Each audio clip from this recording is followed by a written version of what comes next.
Hello, my name is King Aribisala, and I want to welcome you today to Karen's Kingdom.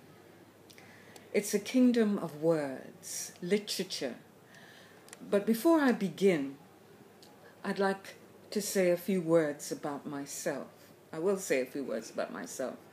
My name is Karen Ann King Aribisala, and I'm originally from Guyana, which is on the northeast coast of South America, but it's considered Caribbean.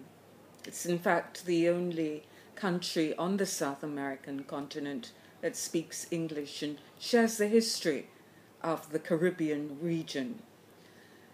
I live and work in Nigeria at the University of Lagos, the Department of English, where I'm a lecturer. I live actually in a world of words, words created by me and created by others. And this is what I want to introduce you to. It's actually a platform to introduce you to my own thoughts, my readings, my writings, my ideas, and to establish some kind of dialogue from the pieces that I've written and the pieces that I'm about to read to you. I think I'll begin because I have long wanted to do this and I have had so many hurdles. I keep on trying. Hopefully today I will do it. So here goes. This first passage is a passage which I actually don't know where it comes from. It's spoken by a Cockney woman, and I first heard it when a sixth former was rehearsing for her elocution exams, rehearsing regional dialects, and I just fell in love with it. I went to school in various places, but mostly at an English boarding school for girls in Staffordshire, and then, before that, to a Welsh school in North Wales, a place called Llanfair Fechan, which is now closed down, unfortunately. It was a wonderful school. So, here we go. We hadn't been married very long when I began to notice certain specific changes in George's attitude towards me. He no longer used to get up in the middle of meals and clasp me in his arms, and he noticed when the toast was burnt. So I decided I'd tell him. I'd tell him at the breakfast table whilst he was reading the sports page, and I said to him, I said, George, I said, I'm going back to mother. But all he said was, pass me the marmalade. He hadn't even heard. Well, that's a passage from a Cockney woman who's speaking, and it appeals to me because of its raw energy, I think, of the male-female divide. Her husband's ignoring her, and she's going through all of these problems. In fact, this whole passage, or this whole section, I think I'll just deal with women, strong women, bold women, evil women, beautiful women, as they say, the good, the bad, and the ugly.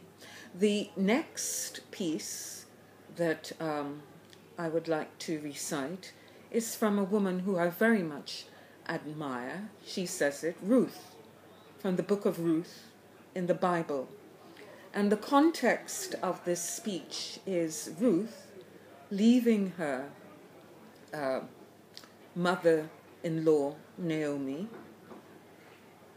I should say that Naomi is departing from the country of Moab, and she's leaving because everything's gone wrong with her life. Her husband has died, all of her sons have died, and she decides to return home to Israel. And she tells her daughters-in-law, Ruth is one of them, that They should just go back and make a new life for themselves. But Ruth is stubborn, and she says, "Entreat me not to leave thee, or to return from following after thee.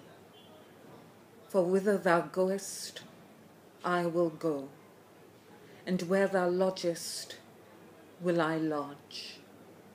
Thy people shall be my people, and thy God, my God. Where thou diest will I die, and there will I be buried. The Lord do so to me, and more also, if aught but death part thee and me." What words! What wonderful words of humility, of compassion, of a certain, je ne sais quoi, certain obedience. I think it's just very beautiful. And now a complete change of tack to one of the witches in Shakespeare's Macbeth. Well, as most witches are, this is an evil witch. A sailor's wife had chestnuts in her lap, and munched and munched and munched. "Give me," quoth I. Her husband's to a leper gone, master of the tiger, but in a sieve without a sail, and like a rat without a tail, I'll do, and I'll do, and I'll do. I love the unmunched and munched and munched part. It just tells me of her evil as she's munching her way in thought to getting rid of the sailor's wife. The next passage that I'll have to read this because I have not memorized it, and it's from another of Shakespeare's plays. No, it isn't. It's T.S. Eliot, The Wasteland. Brilliant poem, of course. And this is another Cockney woman, and it's from the part called A Game of Chess. Contextually, it takes place in a pub. So when you hear, "Hurry up, please, it's time," you know that is the voice of the owner of the pub asking his customers to leave the pub, even as the woman speaks. This is what she says. "When Lil's husband got demobbed, I said to her, I didn't mince my words, I said to her myself, 'Hurry up, please, it's time.' Now Albert's coming back. Make yourself a bit smart. He wanted to know what you done with that money he gave you to get yourself some teeth. He did. I was there. You have them all out, Lil, and get a nice zest," he said.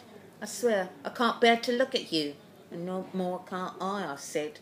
"And think of poor Albert. He's been in the army 4 years. He's wants a good time, and if you don't give it him, there's others will," I said. "Oh, is there?" she said. "Something of that," I said. "Then I know to thank," she said, and gave me a straight look. "Hurry up, please, it's time." "If you don't like it, you can get on with it," I said. "Others can pick and choose if you can't. But if Albert makes off, it won't be for lack of telling." "You ought to be ashamed," I said, "to look so antique. And now you're only 31.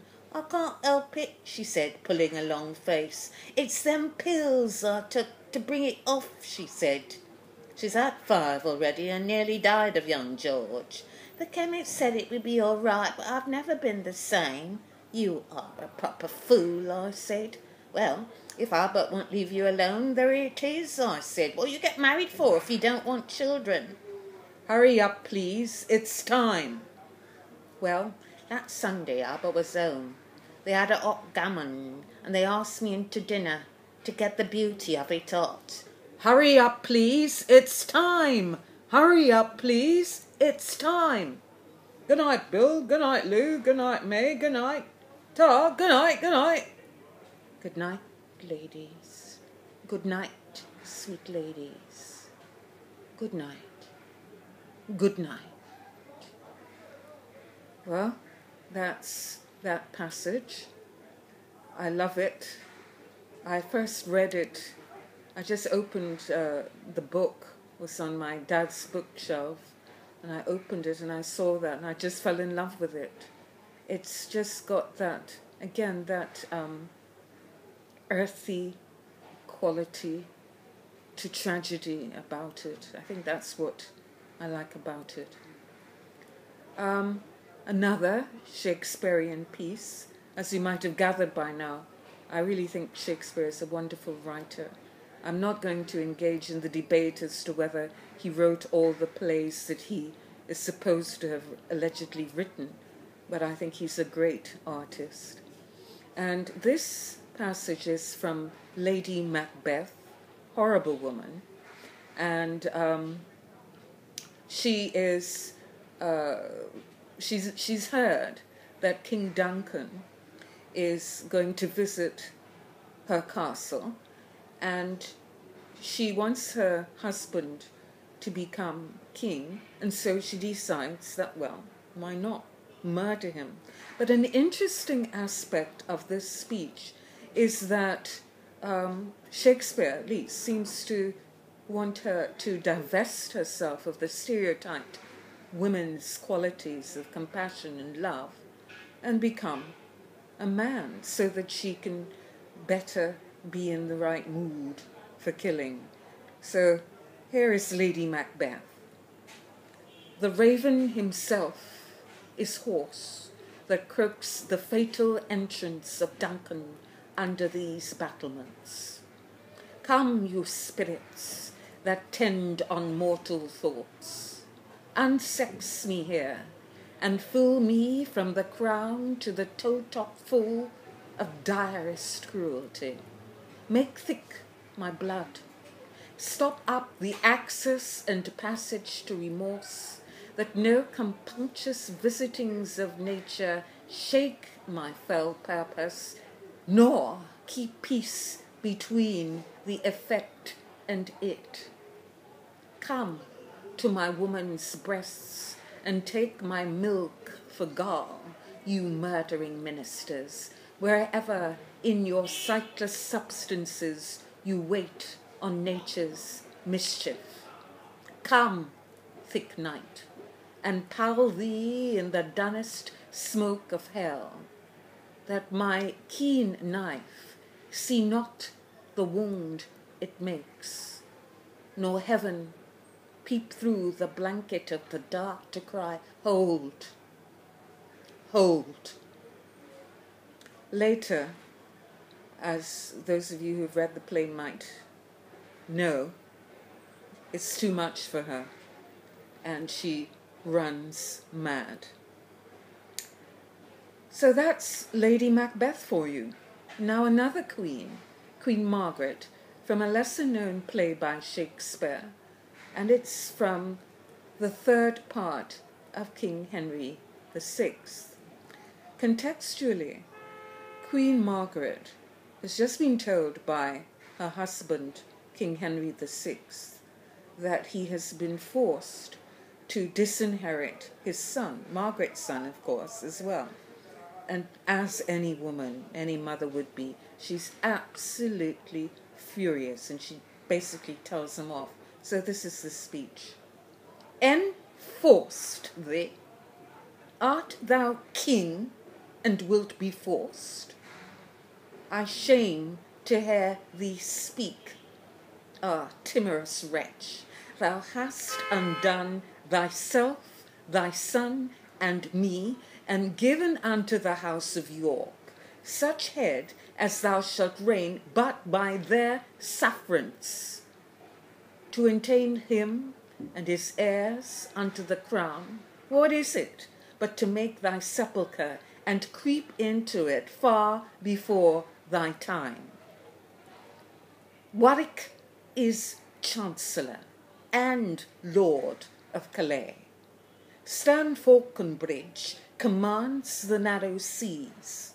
The Duke is made protector of the realm, and yet shalt thou be safe. Such safety finds the trembling lamb environed with wolves. Had I been there, which am a silly woman, the soldiers would have tossed me on their pikes before I would have granted to that act. But thou preferst thy life before thine honour, and seeing thou dost, I here divorce myself, both from thy table, Henry, and thy bed, until that act of Parliament be repealed whereby my son is disinherited. The northern lords that have forsworn thy colours will follow mine if once they see them spread, and spread they shall be, to thy foul disgrace and utter ruin of the house of York. Thus do I leave thee. Come, son, let's away. Our armies ready. Come, we'll after them. Fighting words. And this doesn't really fit the next piece that I'm going to read, but it's I sometimes see cities, locations, like people, and Ibadan is like a woman to me. Ibadan is, of course, in Nigeria, and I went to school there when my parents lived here, and I actually came back, of course. I married a Nigerian and I came back. But Ibadan, I think, is so well encapsulated by this very famous poem by a good friend, John Pepper Clark, the famous playwright and poet, and it is called Ibadan. Ibadan, running splash of rust and gold, flung and scattered among 7 hills like broken china in the sun. I just love that. So short, so poignant. It says everything about the city and about its personality, precious like china, at one with the sun, glinting in the sun. So that's my Ibadan woman. And lastly, like I said when I first began with Karen's Kingdom, I will be reading to you various passages and pieces and poems from various types of literature from the world over, through the past, current literature as well. But mostly, towards, as I get into the hang of this, I will be reading from my own work. This is my short story entitled Queen Honey Bee and Drone Designs. And it's about insects. I rather like insects. They are so industrious, well, that's a cliche, but they are. And they are ruled by women. And not to say that I'm saying that women should rule, but they are perhaps the only dominant life force in the world of nature. So I wrote this story, actually, and it comes from my book, Kicking Tongues. I will tell you about that book, more of the book as I go on with this series. But it's like, it's about 40 concerned Nigerians drawn from all walks of life gather at an hotel, Echo Hotel in Lagos, and they journey from there to Abuja, the nation's capital, and tell stories about different dimensions of life in Nigeria and their angst, the bitterness, the sweetness of living in Nigeria, in a hope that with their kicking tongues they can build a new society with words. And speaking of kicking tongues, I would be so appreciative, so grateful if once I've put this on YouTube, once I've attached this series to my website and my blog, that once I've started to write the blog and do Facebook and all the other things that one is supposed to do in this day and age, that again, that we'll have some kind of dialogue. Now, I don't necessarily agree with the sentiments expressed in this story. In fact, I don't agree with the sentiments expressed in this story, but they do express the sentiments of one of the characters, an Oba, who happened to have studied insects. What's the name of the study of insects? I've forgotten. Somethingology, I think. I'm not sure. And anyway, this is his story. Queen Honeybee and Drone Designs. Sting her to death! Sting her to death! Out came the bee tongues, sharp as knives. It was a meeting of the drones, and they shouted and screamed in rasping, zinging voices till their parched little bee throats hurt. Among them was Demla Drone, whose obvious wealth and standing in the drone community made him a despot. There was Doten Drone, his right-hand man, a dandy decked out in a dashiki. He had a disarming smile, which made him dangerous when the smile was disarmed. He often adopted a dotish pose to any insect in power.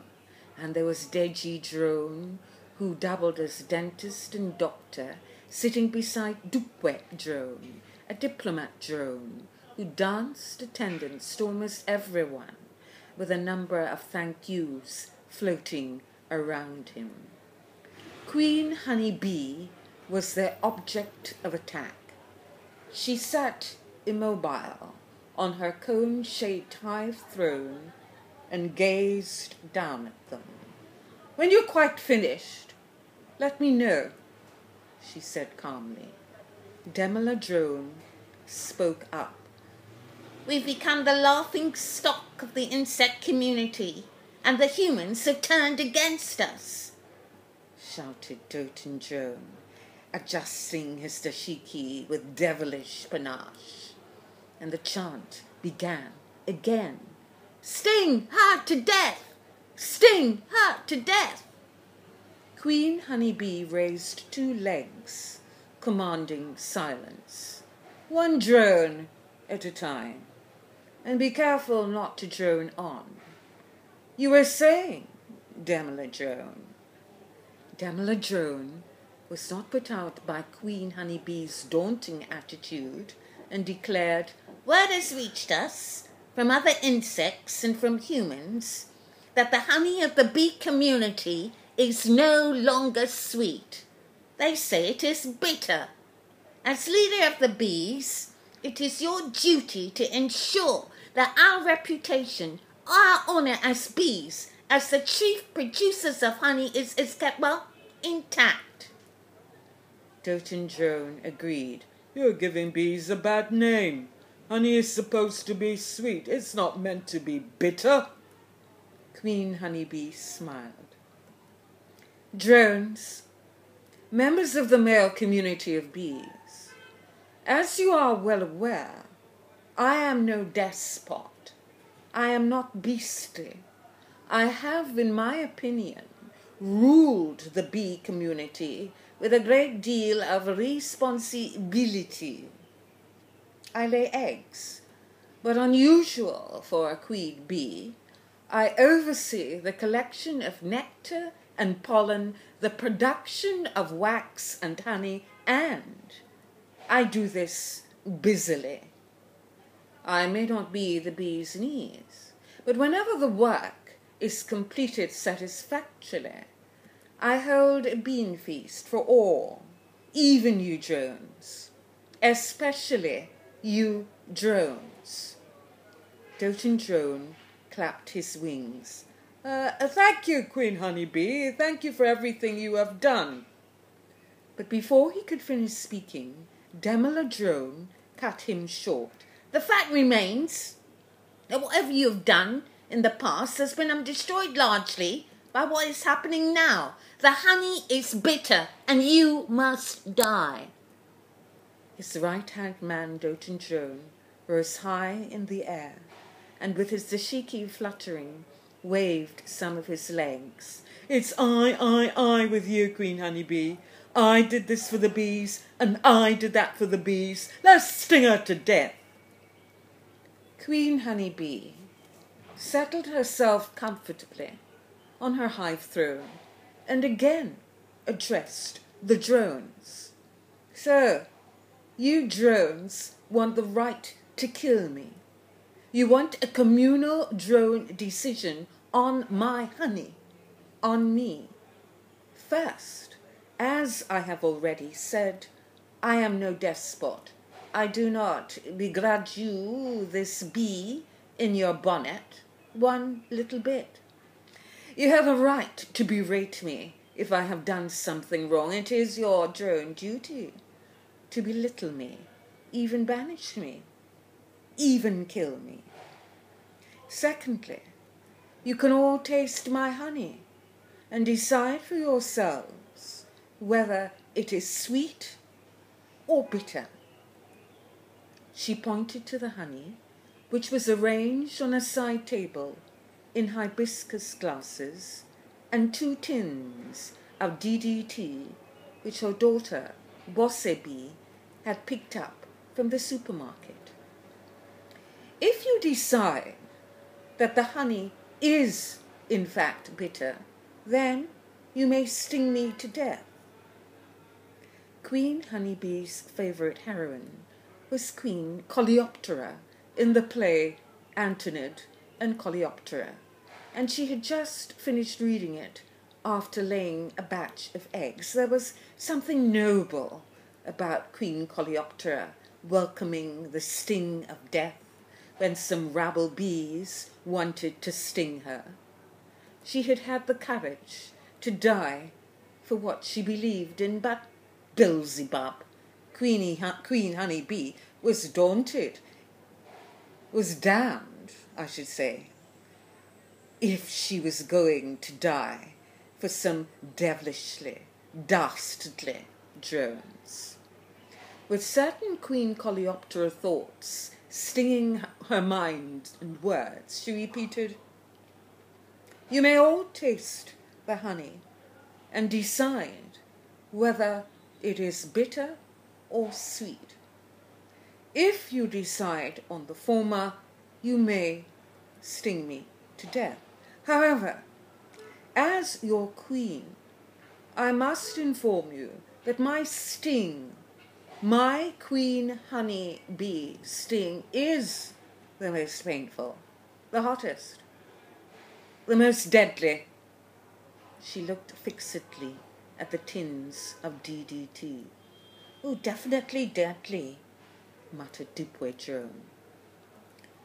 The honey was duly tasted, and it was as bitter as cola nut at the first bite. Silence reigned.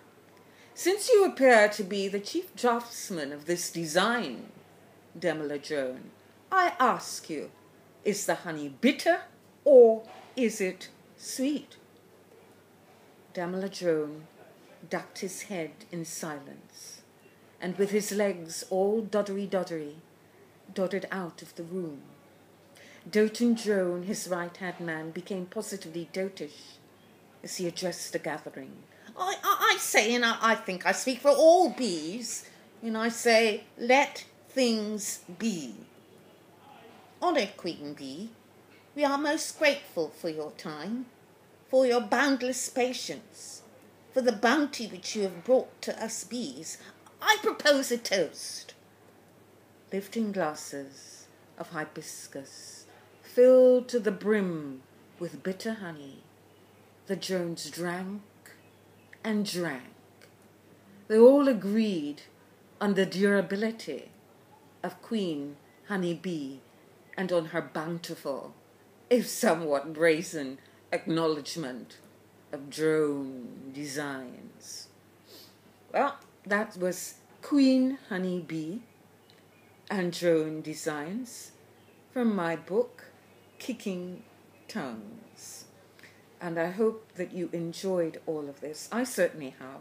It's been great fun sharing what I've read and what I've written with you. And I hope, come on, you're gonna have to come back. We're going to establish a dialogue. We're going to build a better world. We're going to examine people, locations, ideas, concepts, notions, whatever, and we have a good time. And in the process, you'll know about me, and you know about my work, and we know about each other. Thank you so much for listening. Goodbye until the next episode of Karen's Kingdom, the only kingdom. Well, not the only one. God's kingdom is the only kingdom. The wonderful kingdom of Karen's Kingdom. Bye-bye. Ta-da! Good night, sweet ladies and men. Good night. Good night. Bye-bye.